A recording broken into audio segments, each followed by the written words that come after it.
Nos encontramos en el estuario.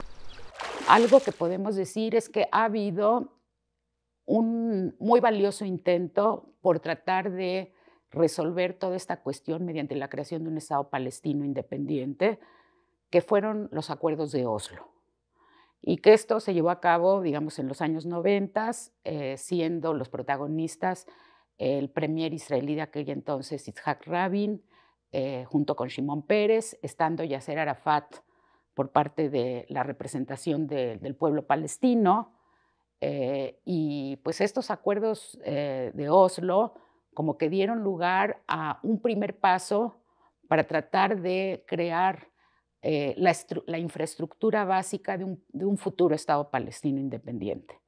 Y fue entonces cuando Yasser Arafat con su organización puede llegar desde Túnez, que era donde estaban sus cuarteles, a instalarse en la mera zona, ahí en Cisjordania, en las ciudades de Ramallah, de Jericó y también en Gaza, en la ciudad de Gaza, como presidente de la Autoridad Nacional Palestina.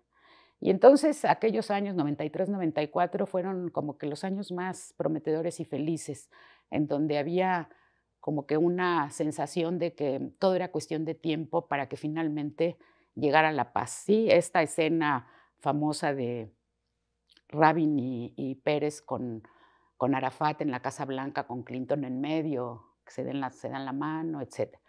Ahora, esto, por cierto, ya haciendo una referencia familiar, mi hijo y mi hija ya vivían entonces en Israel y lo que ellos decían es, mira, aquí todo esto se ve muy prometedor. Si vamos a tener familia acá, ya probablemente ni van a tener que ir al ejército y ya no va a haber este tipo de... O sea, como que había mucha esperanza, mucho optimismo en todos aquellos que efectivamente estaban dispuestos a incorporarse a esta visión de intercambio de territorios por paz, ¿sí? ¿Qué significa eso? Eso Ajá, ¿qué significa significa, intercambio de territorios por paz? bueno, lo que pasa es que normalmente para poder concretar el nacimiento de un Estado palestino, Israel tenía, como quien dice, que desocupar Ramallah, Jericó, Jenin, Tulkarem, estas ciudades que la Autoridad Nacional Palestina iba a empezar a controlar, como que sacar de ahí a sus fuerzas militares y comenzar a ceder partes del territorio a la Autoridad Nacional Palestina, un poco como se hizo a partir del año 79, cuando se firmó la paz con Egipto. O sea, ¿cómo se firmó la paz en el 79 entre Sadat y Begin?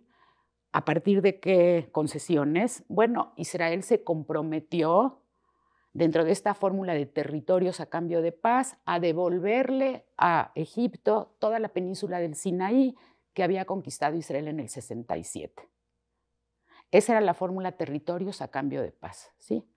Y efectivamente se firmó el acuerdo de paz con base en esa fórmula y eventualmente para 1982 Israel ya había desocupado la totalidad de la península del Sinaí, deshaciéndose incluso de los pozos petroleros que existen algunos dentro de la península del Sinaí. Entonces aquí se supone que también iba a operar una situación que paulatinamente iba a acabar por devolver o desocupar las zonas que Israel conquistó en el 67, la mayor parte de ellas, para que ahí se creara el Estado palestino. ¿Y qué fue lo que sucedió? ¿Por qué no se Bueno, se pues logró? eso ya lo podemos empezar a conectar un poco con lo de la actualidad. Lo que sucedió es que, desgraciadamente, las fuerzas en ambas partes de la ecuación, en Israel y dentro del ámbito palestino, que no estaban de acuerdo con esta fórmula, porque ellos no querían nada más parte del pastel, sino querían todo el pastel, ¿sí? Hay parte dentro del pueblo palestino que dice Israel no debe de existir y tenemos nosotros, como Hamas lo sostiene, que expandirnos desde el Mediterráneo hasta el Jordán, ¿sí?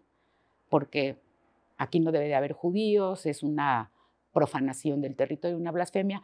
También a lo largo de este periodo del 67 hasta los años 90 se gestó dentro de Israel un movimiento extremista judío nacionalista que también, bajo una concepción mesiánica, también aspiraba a lo mismo, pero a la inversa, ¿sí?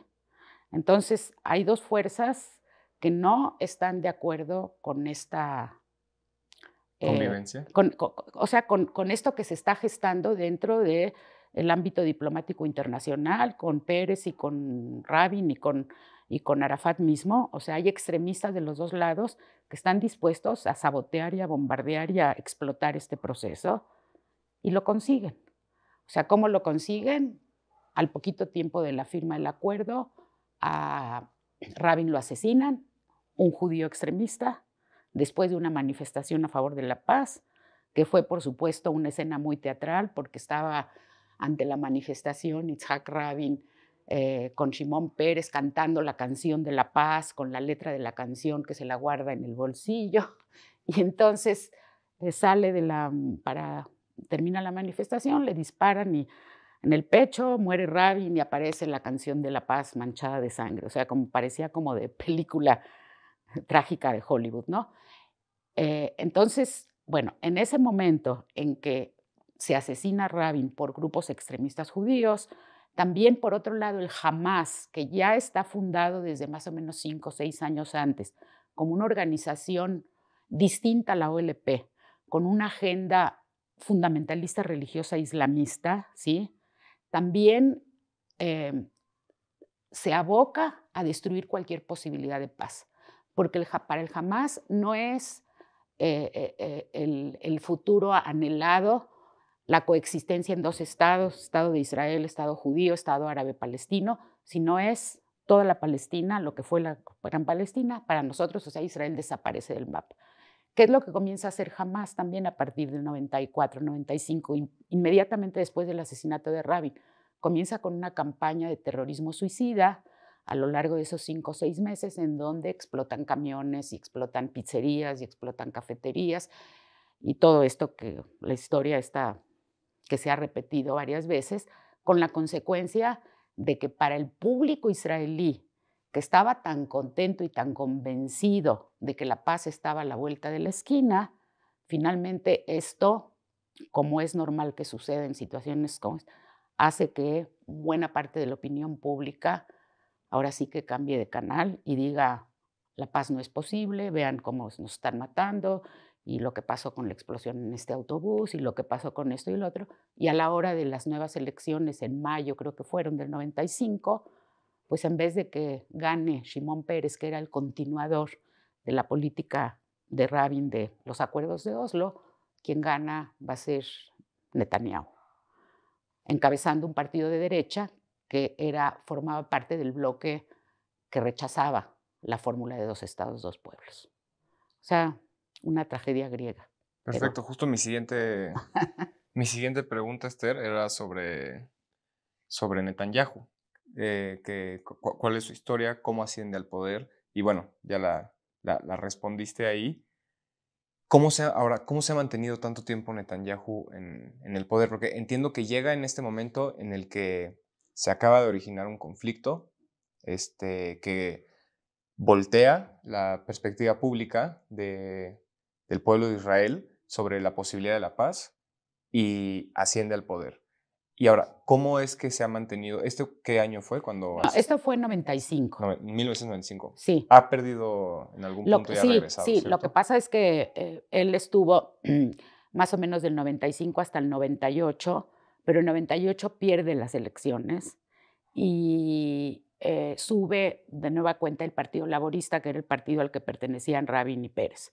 Y sube otro general político israelí que se llama Ehud Barak, que intenta, con la mediación otra vez del presidente Clinton en Estados Unidos, intentan revivir el proceso de Oslo, ¿sí?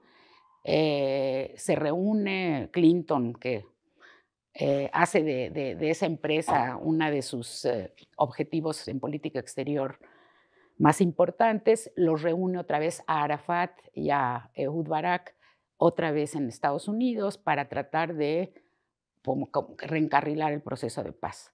Sin embargo, a último momento, cuando se esperaba ya que las cosas se amacizaran, pues resulta que Arafat rechaza la última propuesta y a partir de ese rechazo de esa última propuesta va a estallar en Israel lo que se llama la Segunda Intifada, que va a ser 4 años nuevamente de gran violencia, en donde aquí no nada más el Hamas participa, sino también incluso gente de Arafat mismo. Arafat está al mando de buena parte de la población palestina, que van a ser 4 años igual de bombazos suicidas y de terrorismo, en donde absolutamente todo el turismo se abandona la zona y bueno, ya después de que Ehud Barak fracasa en su intención de revivir el proceso de paz y con esta intifada en curso, bueno, creo que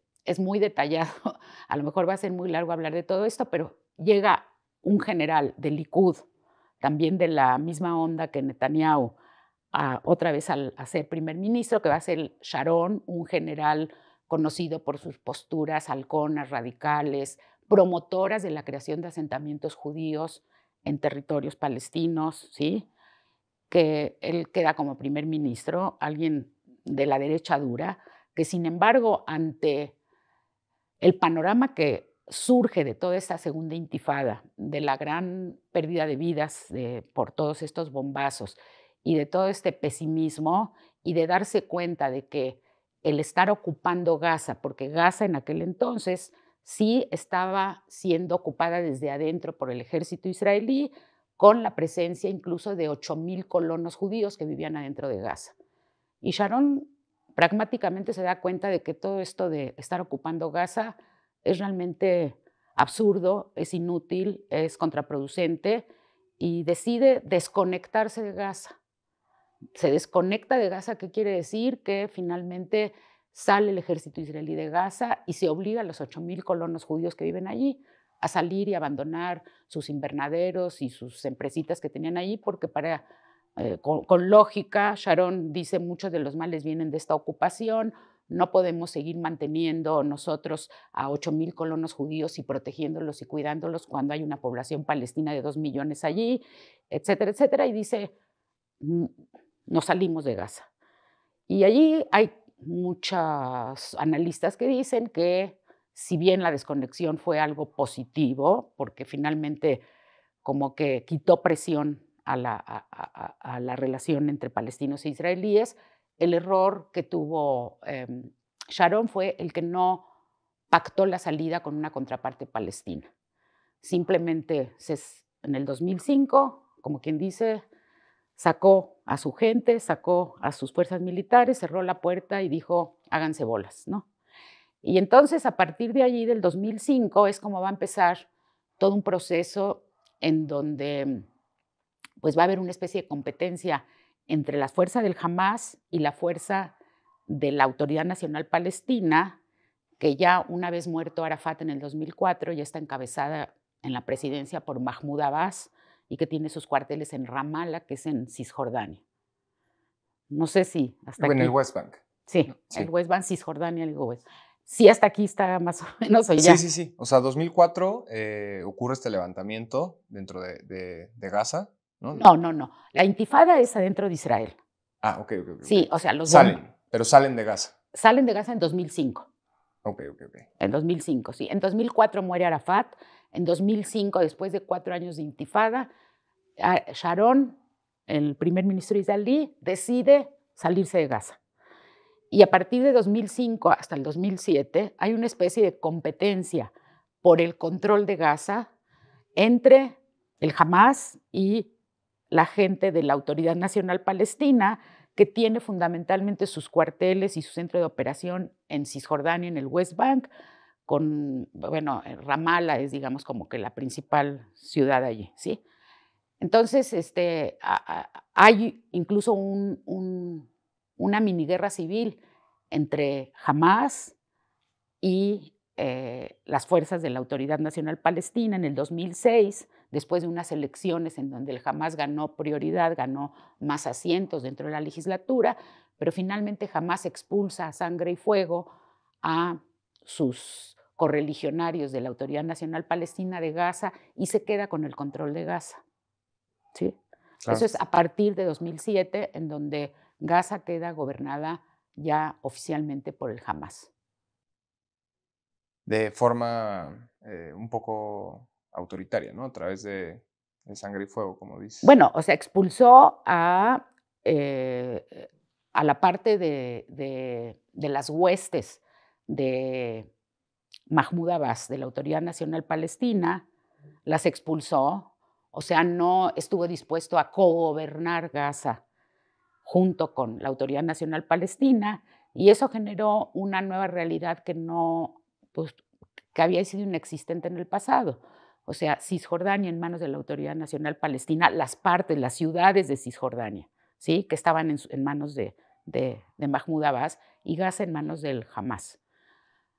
Y bueno, algo que también es muy importante señalar es que a lo largo de todos estos años hubo un avance en el crecimiento de asentamientos judíos en el West Bank, a manera de colonias que se fueron estableciendo de manera ilegal de acuerdo a derecho internacional, que hoy por hoy ese es también uno de los graves obstáculos e impedimentos para llegar a algún acuerdo, que ya existe en esa zona de Cisjordania o de West Bank, en diferentes instalaciones y establecimientos, cerca de 500,000 de judíos viviendo allí.